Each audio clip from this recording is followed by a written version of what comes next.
আমাদের জীবনের গল্পটা বলে শেষ করা যাবে না। অনেক জীবনে অনেক কষ্ট আসে, তারপরে কষ্টের পরেও সুখ আসে। কিন্তু অনেকে আছে সেই কষ্টের পরে যে সুখটা আসে সেই সুখটাকে অনেকেই ধরে রাখতে পারে না। তাই আমরা কখনো হাজারো কষ্টের পরেও কখনো সুখ খুঁজে পাই না, কিন্তু সুখ আসে, সেই সুখটুকু আমরা ধরে রাখতে পারি না।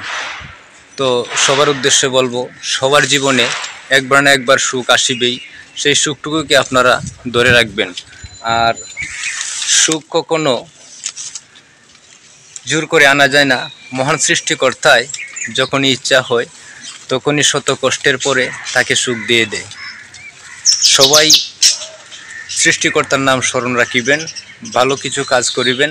আপনার ভালো কাজের বিনিময় হলেও আল্লাহ তাআলা শত কষ্টের পরেও সুখ দিয়ে দিবে। আশা করি বুঝতে পেরেছেন।